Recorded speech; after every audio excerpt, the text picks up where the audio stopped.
राग रागनी संगम देख रहे सभी दर्शकों, सभी गुणीजनों को मेरी प्यार भरी राम राम, सत श्री अकाल।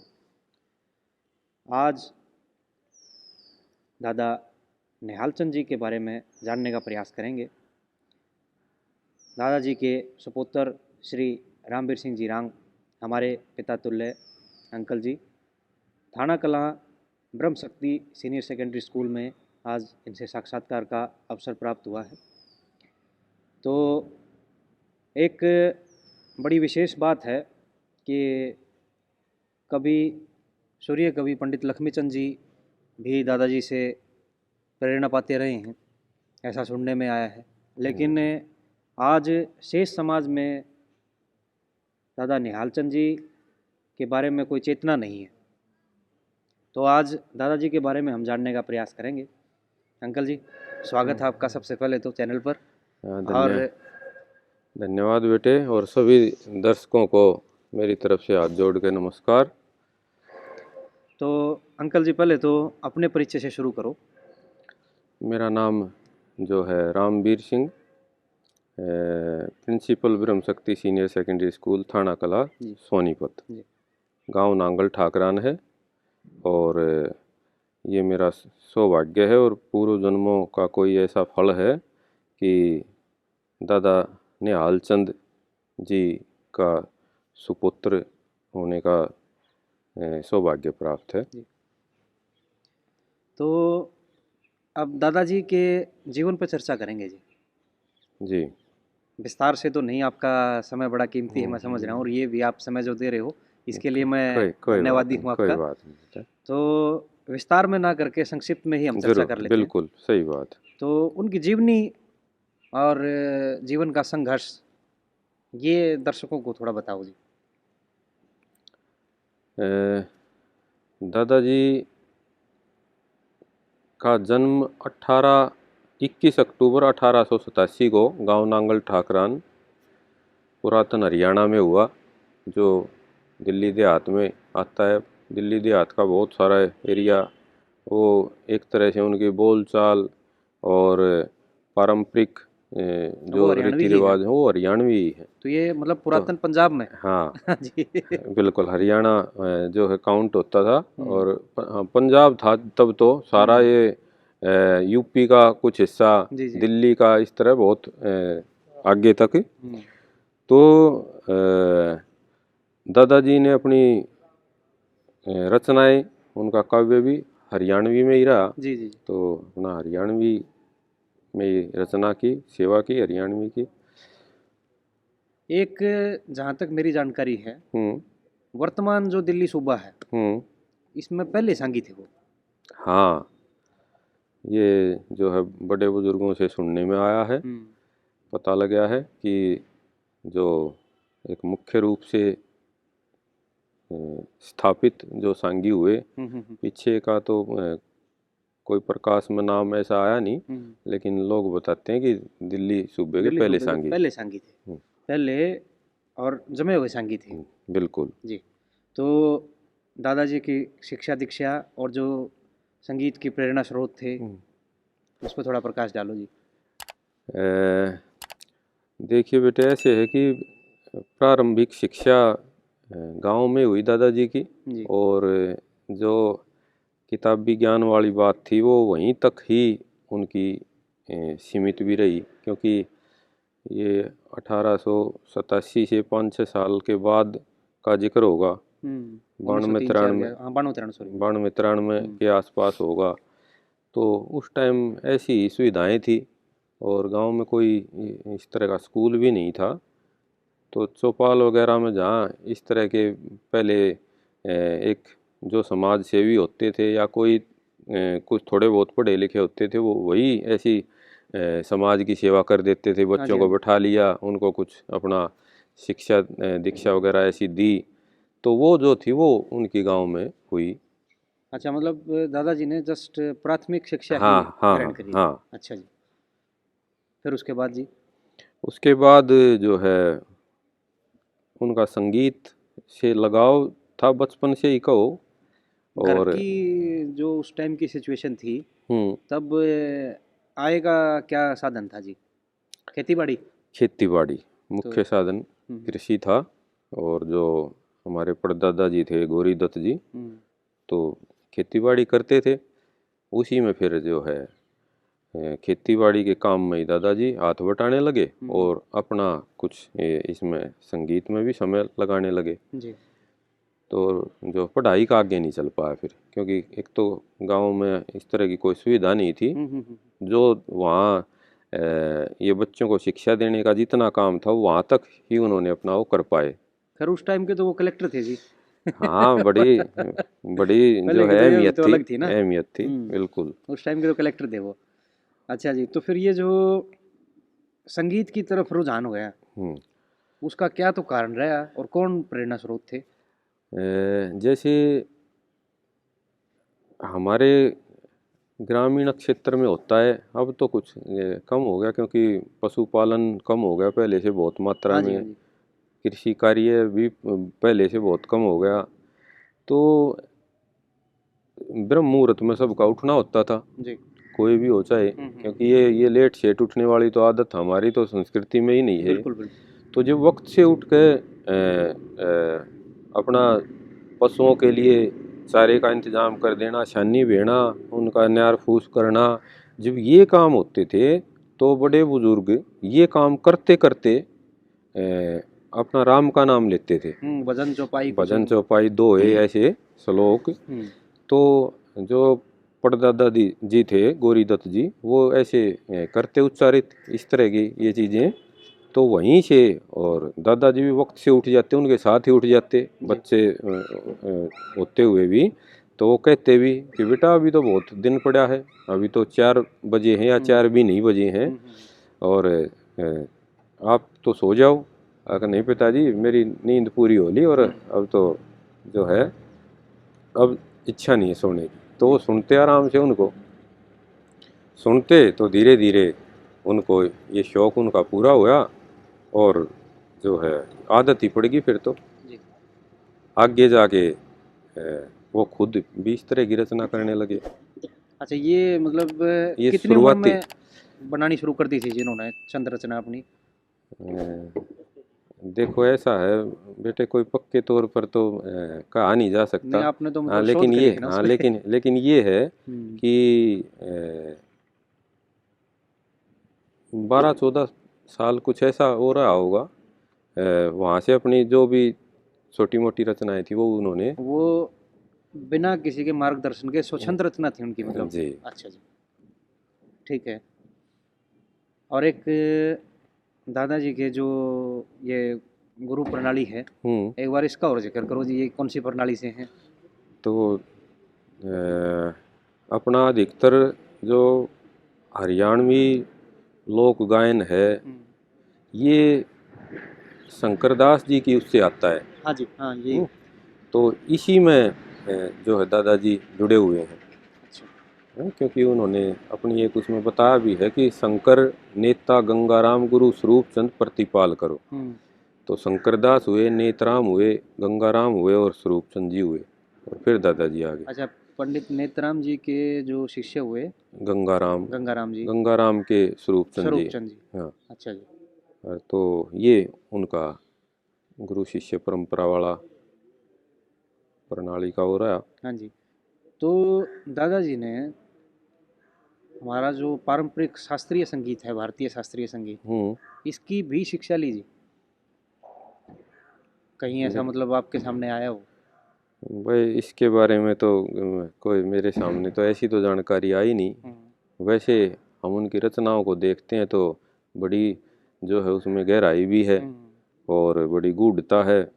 बड़े ऐसे शब्द लगे हुए हैं कि ऐसा प्रतीत होता है कि उनको काफ़ी कुछ इस तरह का ज्ञान था, पिंगल का ज्ञान था। वो तो मतलब गुरु से मिल गया उनको। हाँ, वो तो गुरु से मिल गया। तो कितनी उम्र में चले गए थे जी दादाजी वहाँ गुरु जी के पास?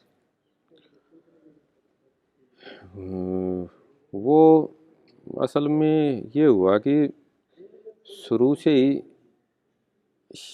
जो गृहस्थी की तरफ रुझान होता है, घर के कार्यों में, घर की बातों में रुचि लेने का, वो इनका कभी से नहीं रहा। ये मतलब वैरागी थे बचपन हाँ, से। एकांत प्रिय थे, हम्म। साधु स्वभाव के, संत स्वभाव के। हम्म। और बचपन होते हुए भी वही अभी जो बताया आपने कि वैराग्य सा रहना, अपने में ही मगन रहना। तो इस तरह कुछ करते हुए जब जो जो उम्र बढ़ रही थी तो फिर शादी की जब अवस्था हुई तो घर वालों ने शादी के लिए दबाव डालना शुरू किया। तो ये फिर घर छोड़ के चले गए। और पहले तो शादी भी जी 12-13 साल की उम्र में हो जाया करती। हाँ, 12-13 के बाद कुछ और 1-2 साल का वो होगा। तो डिगाते डिगाते जब ज़्यादा वो हुआ होगा तो वो 14-15-16 कुछ ऐसा साल वो रहे होंगे पहले, और डिगाया होगा तो ये अवस्था आई जब, तो फिर दबाव ज़्यादा आया ही। तो ये घर छोड़ के चले गए कि ऐसे तो ये मानेंगे नहीं, और मैं तो फिर यहाँ से चला ही जाता हूँ। आखिरी हथियार ये। हाँ, तो फिर काफ़ी परेशान हुए घर वाले भी, माँ बाप तो आखिर माँ बाप होते हैं। जी जी बिल्कुल। तो ये घूमते घामते एक जगह है उत्तर प्रदेश में, कंपला बोलते हैं, वैसे वैसे कपिला है, क्या है कुछ है, कामपिल्ले नगरी जो कामपिल्ले बोला नगरी, करते पहले वो। कामपिल्ले हाँ जी हाँ जी। कामपिल्ले, बिल्कुल। तो उसको हम कंपिला, जैसे आज बिगड़ गया ना नाम उसका। बिगड़ गया नाम। और जैसे बड़े अपना बोल देते हैं कई शब्दों को, नरेले को ननेरा कह दें, हाँ जी हाँ जी। और ऐसा कुछ भी। तो वहाँ चले गए किसी तरह वो। फिर वहाँ जाने के बाद कुछ दिन हो लिए होंगे जो थोड़ा बहुत खुद उन्होंने भी सोचा होगा कि घर वाले चिंता कर रहे होंगे। और तो उन्होंने वहाँ से कोई इस तरह की अपनी कुशलता की, मैं सकुशल हूँ, एक चिट्ठी घर डाल दी। अच्छा। तो उनका पता लगा। फिर वहाँ से भी, घर से भी गई उनके पास कि भाई हम कभी ऐसे दबाव नहीं देंगे, और बेटा आ जाओ, वापस घर आ जाओ। वहाँ जब वो गए थे यूपी में जो जगह है कामपिल्ले, वहाँ जाके करा क्या जी उन्होंने? वहाँ वो कोई ऐसा आश्रम बताया साधुओं का, संतों का, कोई मंदिर होगा, तो वहाँ रहे वो। अच्छा। उनका स्वभाव भी ऐसा ही था। तो बन गई बात उनकी, वैसा ही आगे माहौल मिल गया, खुद का स्वभाव ऐसा ही था।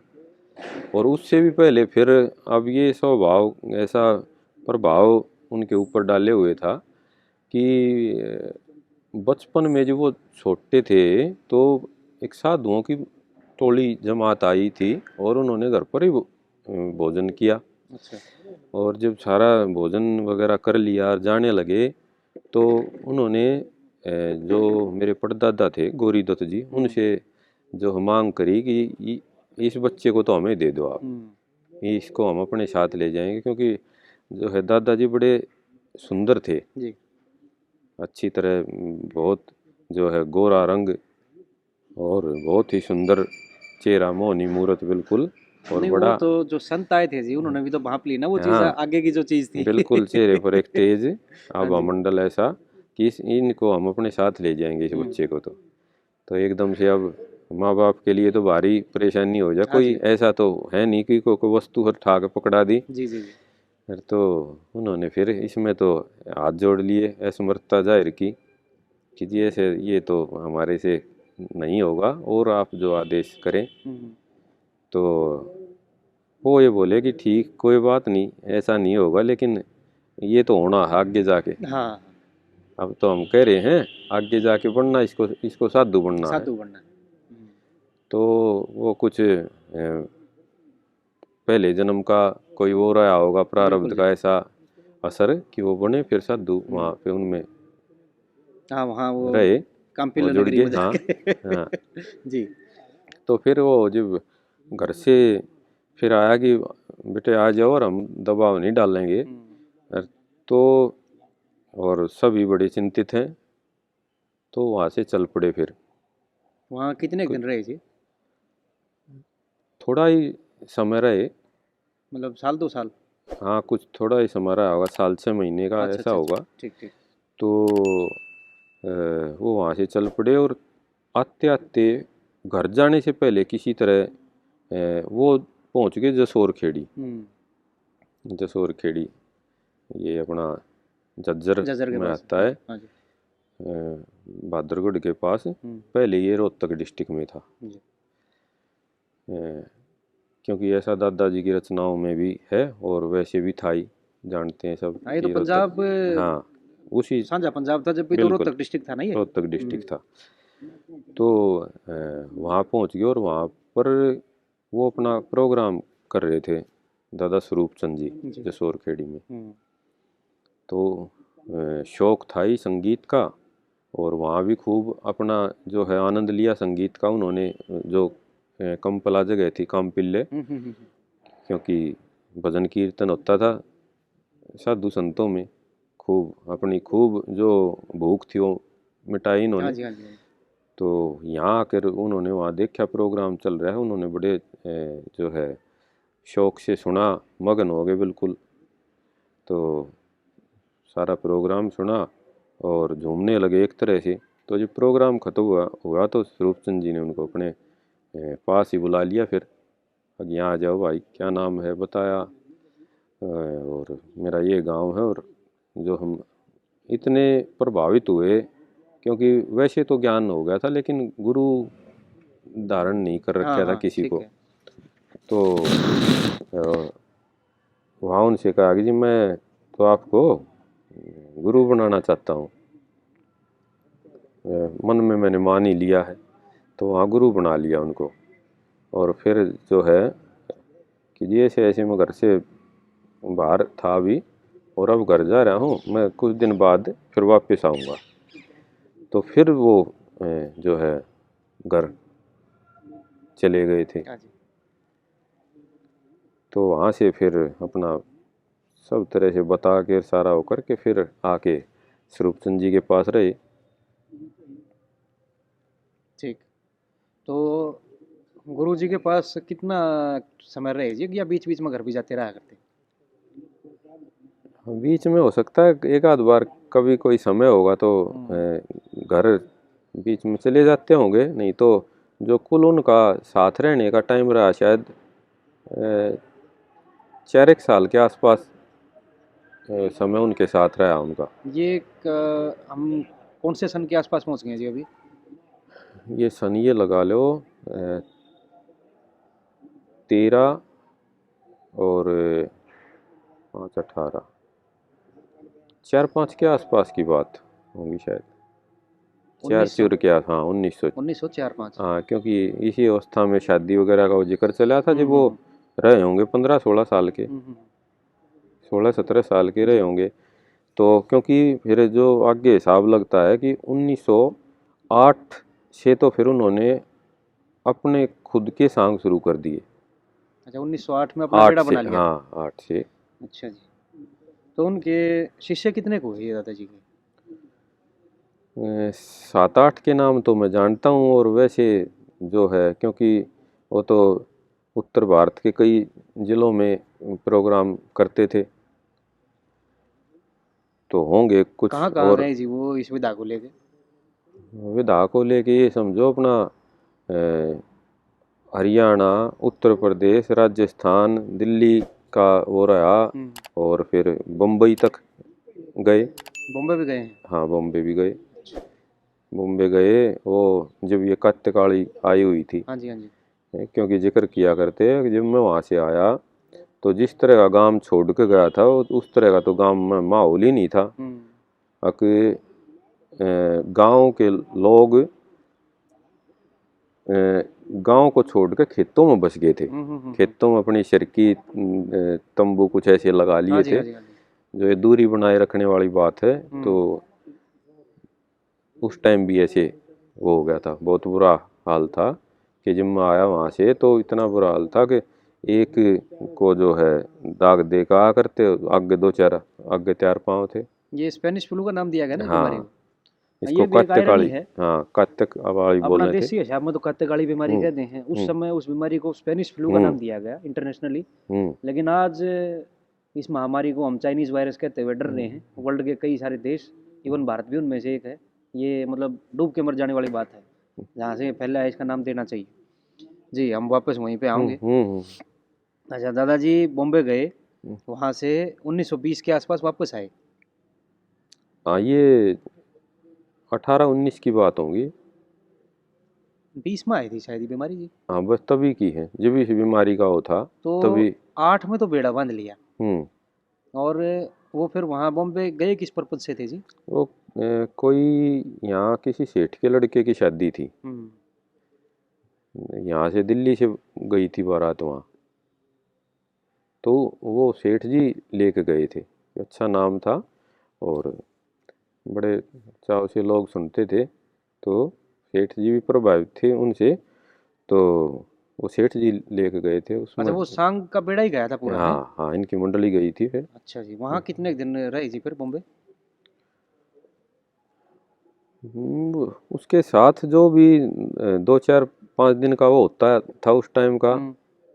शादियों में, तो इतना ही वो रहे। अच्छा अच्छा अच्छा वो तो अच्छा। उन्हीं के साथ गए थे, ठीक ठीक ठीक ठीक। उतना ही टाइम।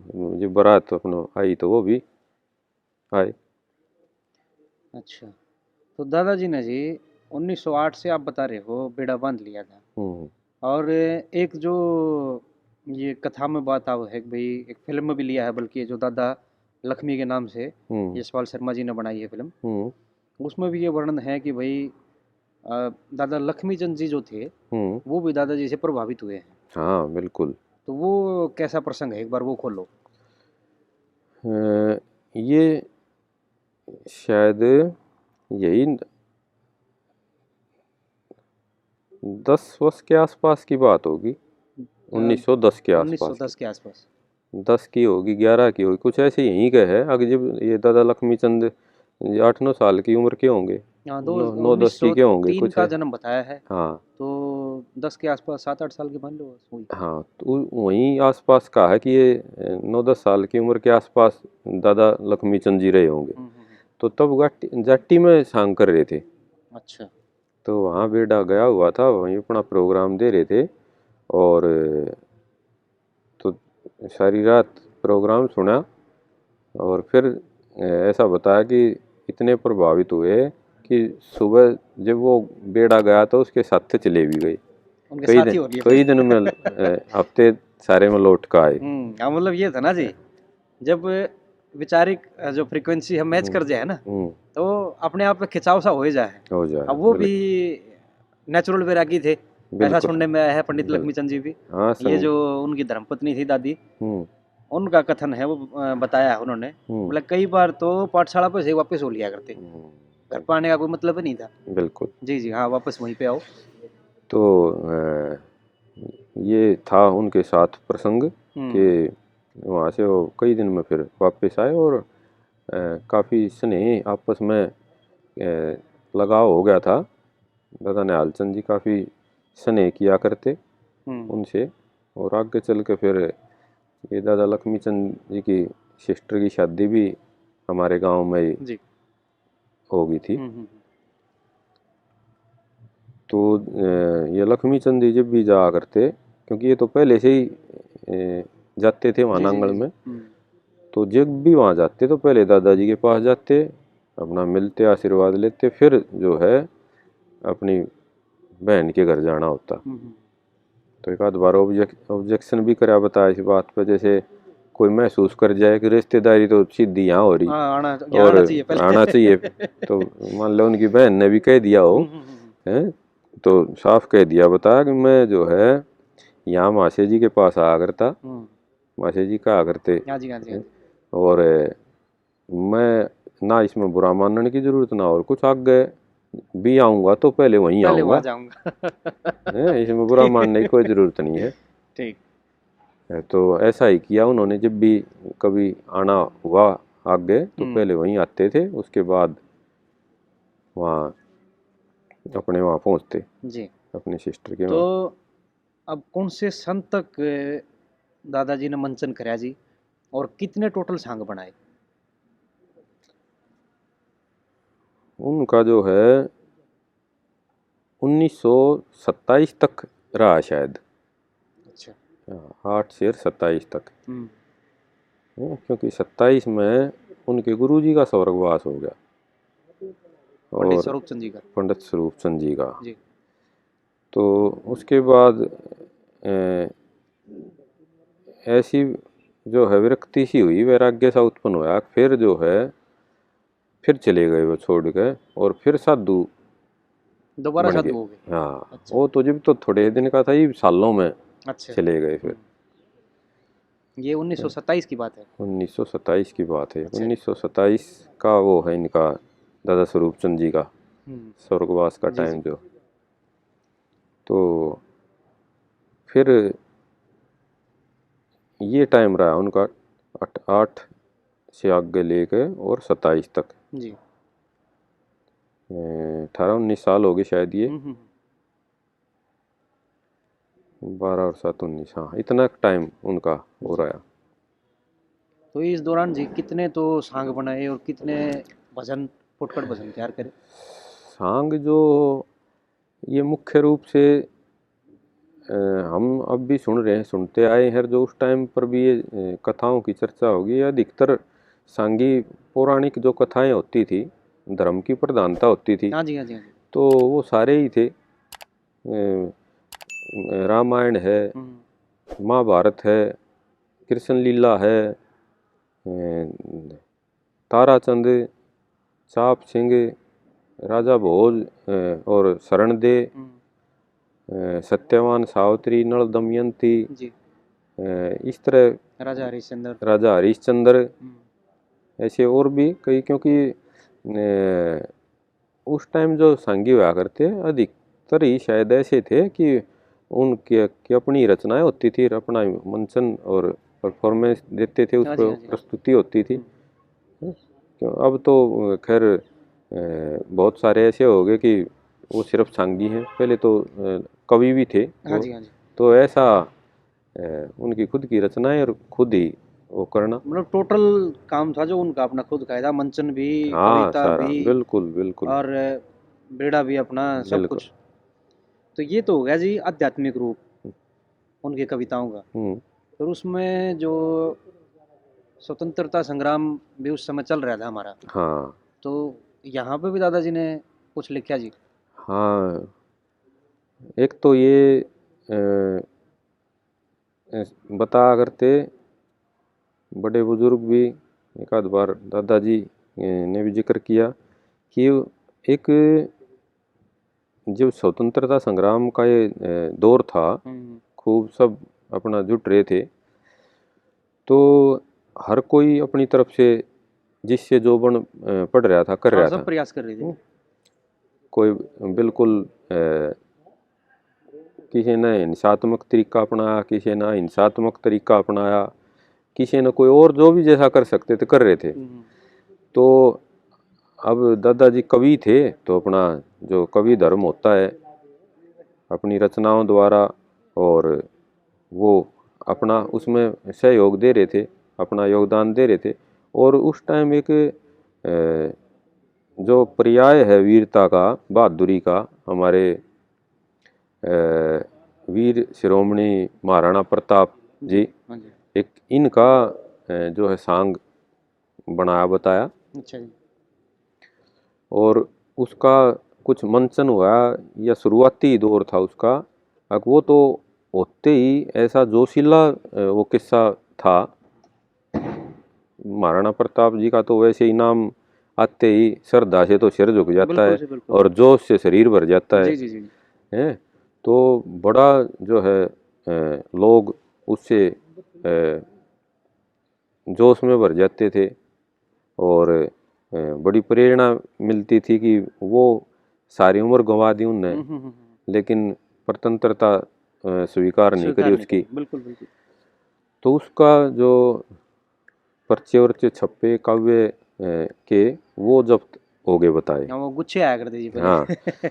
और वो जो है उनको इसके लिए चेतावनी भी मिली है, पाबंदियां भी लगी।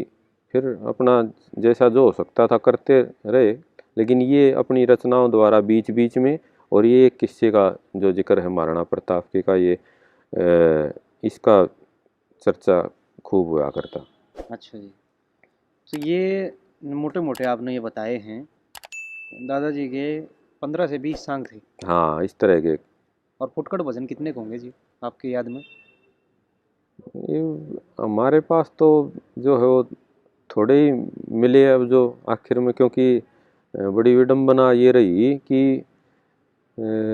एक जो रिश्तेदारी से हमारी हमारे बुआ के लड़के थे एक, वो कुछ जो पढ़ाई लिखाई वहाँ कम किया करते बचपन में का जिक्र है उनका, तो अपने यहाँ बुला लिया उनको। तो यहाँ पे जो है वो रहे तो शरारती एक स्वभाव जिसका हो जाता है, नेचर हो जाता है, वो वैसा ही रहता है फिर। हाँ, वो तो फिर सारी उम्र वही तो है। पढ़ने का वो नहीं था नेचर। हाँ जी। तो यहाँ आके भी ऐसे ही हो रहा है। और कुछ जो वो लिखा हुआ था वो उसकी बर्फ कुल्फी आइसक्रीम खा गए। अच्छा, जो साहित्य था वो हाँ, दे कुछ दिया लिखा उन्होंने। हुआ था ज़्यादा। हाँ, क्योंकि पीछे अब जो हमारे पास था उसमें ऐसा था कि मान लो कोई रफ कॉपी खाली मिल गई, उस पर वहाँ रचनाएं लिख दी।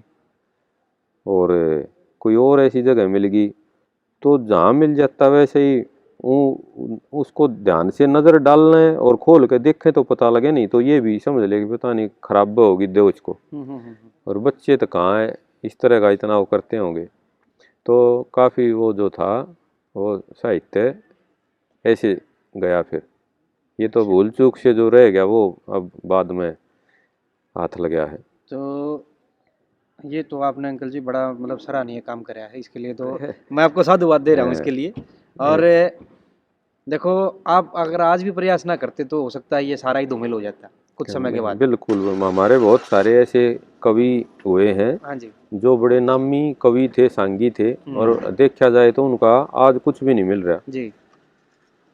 वैसे जैसे सोन कुंडल वाला का ही है। हाँ, मैं मिला था जी इनसे। पीछे कोई उनके पास एक आध रचना बता रहे थे। मैं मिला था जी।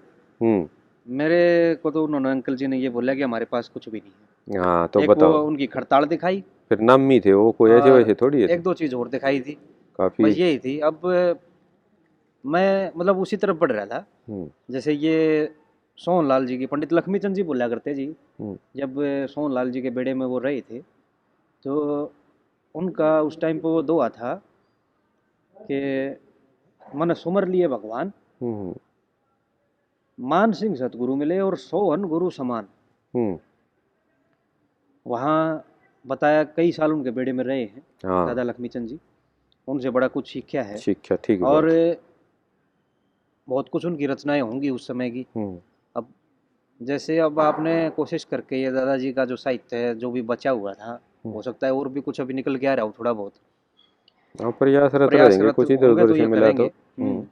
और एक चीज़ और है जी, ये सवाल काफ़ी टाइम से है मेरे मन में। अब दादाजी की बड़ी सारी विशिष्ट रचनाएं हैं, वैसे तो हर एक कवि की हैं, लेकिन इनकी एक बनावट है ना, वो अलग ही है। ठीक बात। उसमें जैसे आपने भी बताया कि इनका जो स्वभाव था वो नेचुरल वैरागी थी। हाँ, और वो फिर उनकी रचनाओं में झलकता है। तो अपने टाइम के ये मतलब उत्कृष्ट व्यक्ति रहे, समाज में भी बड़ी प्रतिष्ठा थी। बिल्कुल। लेकिन शेष समाज में अगर जो किसी से पूछें कि भाई आपने इनका नाम सुना है, वो बोले ना जी हमने तो नहीं सुना जी। इसके पीछे क्या कारण रहा होगा जी? वो इसके पीछे कारण तो एक ये है कि जैसे एक शिष्य परंपरा आगे चलती है और वो उन रचनाओं को लेके चले आगे। हाँ जी।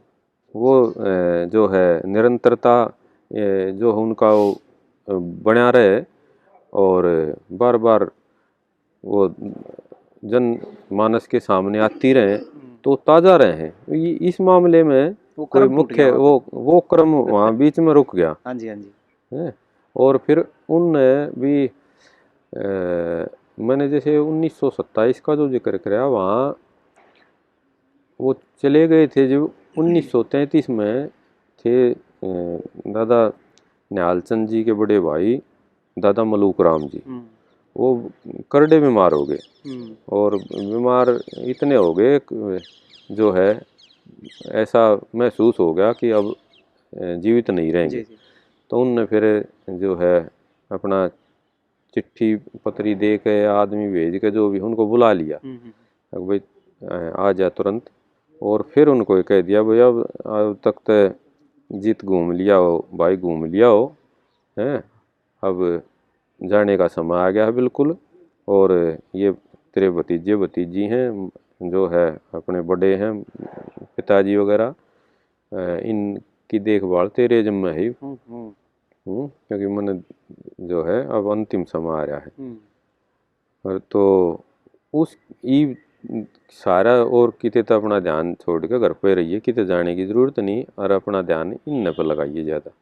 तो उसके बाद वो इस सांगों से तो पहले बंद हो लिए थे। वो तो 27 में बताया आपने। हाँ, और फिर जो है उनका भी वो कुछ कम हो गया, क्योंकि परिवार था भरा पूरा, उनका ध्यान रखना, और जो ऐसे आदमी अपना समाज का कुछ कर सकें कुछ वो कराया होगा, लेकिन ये इसमें कर्म टूटा फिर, क्योंकि ना तो उनने खुद फिर मंचन कराया। हाँ जी, हाँ जी, हाँ जी। और ऐसा कोई मुख्य शिष्य शायद वो रहा नहीं कि आगे उसको परंपरा को लेकर चले। तो इसका बड़ा रोल रहा। और अच्छा, एक और ये खून में होया अगर नेचर स्वभाव में रहा अगर, मैं अपने आप को भी ऐसे ही मानू हूँ कि अपना कोई कुछ काम और किसी को कहना हो तो मेरे पे कया है ना जा क्यों करे भी इतना जोर पड़ेगा अपने लिए। हाँ, दूसरे के लिए कहना होगा तो खूब कोशिश रहेगी किसी का कया जा। बहुत सारे ऐसे हों कि अपनी बात को आराम से बता सकें, अपनी बढ़ाई कर सकें। तो ये उन्हीं जीन्स में आ रहे, उन्हीं से हमारे पास भी आ रहा था। ऐसा ही उनका था, हमने कदे नहीं कोई बड़ी उसकी बात कहते सुने जिसमें अपनी कोई इस तरह की बढ़ा चढ़ा के कोई चर्चा वैसे कर रखी हो। एक जो होता है ना रिजर्व नेचर, तो इस तरह का हो रहा करता। ठीक है जी। तो आपने दादाजी को कितने एक साल देखा जी, कितने एक साल समझा उनको? मेरा जो है टाइम इतना बहुत ज़्यादा सौभाग्य तो ना मिला कि उनको वो जो है लंबा उनका सानिध्य मिल रहा है, उनका जो है आशीर्वाद मिल रहा है। ये मानो कि 95 में हो गए। तो मेरी पहले तो बचपन था, और फिर जो शिक्षा वगैरह हुई बाहर की हुई हॉस्टल वगैरह की, तो जब थोड़ा डिटैचमेंट का वो रहा है, और इतना उसका वो नहीं था, ठीक था वैसे बड़ों का जैसे माहौल घर में मिल रहा था, अपने आदर करना, कोई खाली टाइम हो जो बैठना, यह तो आदत कर मेरी शुरू से रही बड़ों के पास बैठना है, उनका आशीर्वाद लेना। तो उनके जो संस्मरण कोई कथाएं कहानी सुननी वो आदत तो रही, उतना उस आदत के दोबारा ही जितना मैं बैठ पाया वो बैठ पाया, नहीं तो वैसे कम रहा। तो जी ये जो पुस्तक छपवाने की आपके आई मन में, ये कौन से सन में और क्या प्रेरणा रही इसके पीछे? मैं यहाँ जो है ब्रह्म शक्ति स्कूल में अब 20 साल हो गए जी। तो 20 साल से पहले 10 एक साल तो मैं खूब सारा का सारा टाइम ही विद्यालय पे बच्चों को रहा। उसके बाद मैंने यहाँ आने के बाद इस टाइम के बाद थोड़ा इंटरेस्ट लेना शुरू हुआ इन चीज़ों में। तो मैंने देखा कि यहाँ पे बहुत काम हो रहा है हरियाणा में। जो भी का दादा लक्ष्मी चंद जी हैं, मांगे राम जी हैं, मेहर सिंह जी हैं, मुख्यतः 3 का ज़्यादा जिक्र है, उसके साथ और भी बहुत सारे हैं जी। तो फिर इनसे संबंधित जो इनकी प्रणाली से संबंधित हैं, इनकी पीढ़ियों से संबंधित है, वो कई बार आते जाते भी रहे। तो मेरे मन में भी फिर ये बात आई, अगर फिर जिक्र भी सुनते, फिर दादा का भी जिक्र आता, तो जब इतना ये कर रहे हैं और हमारे एक घर में ऐसा होते हुए जहाँ लक्ष्मीचंद जी को तो पर्याय माना जा है जी, बिल्कुल हैं, अब वो भी उनके पास रह रहे, उनसे प्रेरणा ले रहे, तो और हमने भी फिर कुछ करना चाहिए। और इस दौरान रोहतक से हैं डॉक्टर पूर्णचंद शर्मा। हाँ जी, हाँ जी, हाँ जी। हरियाणवी साहित्य में बहुत बड़ा नाम है। बहुत बड़ा नाम है। तो उनके पास कोई बहुत पुरानी पुस्तक थी, सैकड़ों साल पुरानी। उसमें उन्होंने एक लाइन पढ़ी थी किसी रचना में कि नांगल गाम निहाल का, किसी रचना के आखिर में था। उसको वो करते करते वो उसको बेस बना कर गाँव में पहुंच गए वहाँ। तो चर्चा हुई, वो किसी शोध कार्य पर लगे हुए थे, उनका तो ये चलता ही रहे, चलता रहे। तो उन गांव के लोगों से भी पूछताछ करी, फिर वहाँ घर पर भी पहुँच गए और फिर उन वो सारा साहित्य भी देखा। तो ये पुस्तक का जिक्र चल पड़ा फिर। ये तो बहुत काफ़ी सारा वो है, इस पर तो पुस्तक वो होनी चाहिए। जी जी। है तो वहाँ से फिर पुस्तक का हो गया। उन्होंने भी वो उनकी भी पुस्तक आई और साथ में फिर मैं भी देखा देखी काम कर रहा था। मेरे को भी प्रेरित किया, क्योंकि बड़े अच्छा स्वभाव है उनका, बड़े विद्वान व्यक्ति हैं और मेरे से बड़ा स्नेह भी रखें। मैं भी बड़ा आदर करूं, बिल्कुल जो है बहुत ही अच्छा वो हो गया उनके साथ। तो आना जाना, तो वहाँ से फिर ये पुस्तक का हो गया, फिर उन्होंने बड़ी मदद करी। जी जी। तो वहाँ से फिर ये पुस्तक रूप में अब दादाजी की रचनाएं आम जनमानस तक पहुँच रही हैं। और ये बड़ी खुशी की बात भी है। और हरियाणा साहित्य अकादमी को धन्यवाद भी, डॉक्टर त्रिखा जी को भी धन्यवाद कि अब पीछे जो है इस पुस्तक को लोक कला सिरमौर निहाल चंद शिवचरण नामक इस पुस्तक को जो श्रेष्ठ कृति का भी पुरस्कार पीछे मिला है। ये आपके कठिन परिश्रम को मिला है जी भाई। ये तो इसमें तो कोई भी चीज़ होती है ना ऐसी जो थोड़ा इतने आगे निकल का है या पुरस्कृत हो है, तो उसमें वो किसी एक का योगदान नहीं होता। जी जी जी।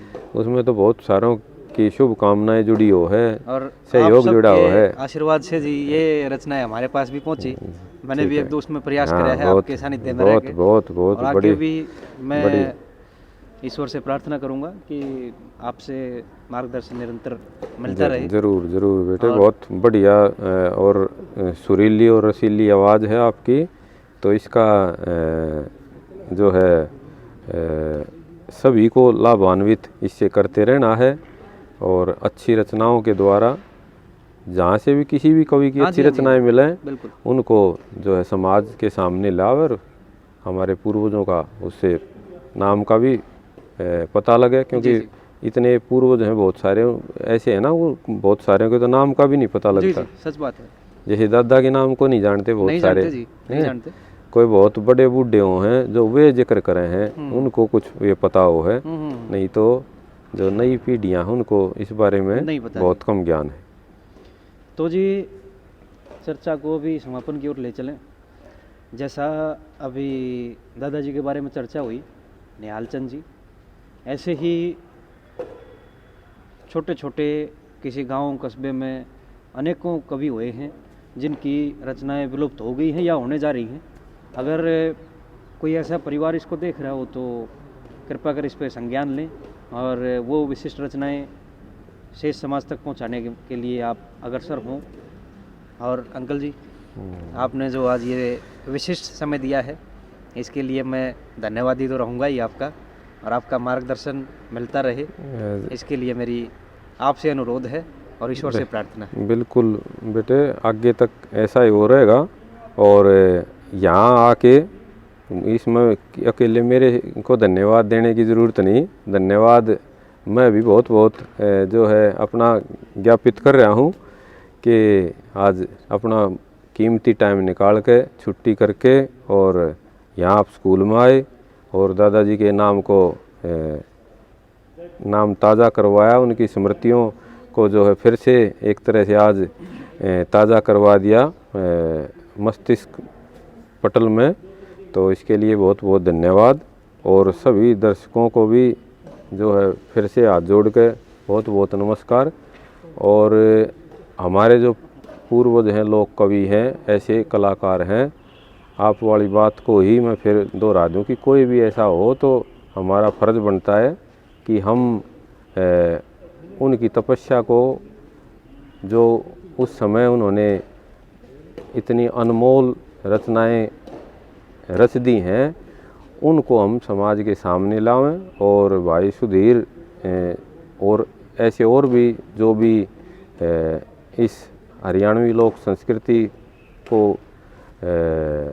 समाज के सामने लाने में सहयोग कर रहे हैं, हम भी उनकी मदद करें और उनको इस बारे में सूचना दें, उनको बुलावें और अपने पूर्वजों के नाम को आगे बढ़ावें। बहुत बहुत धन्यवाद।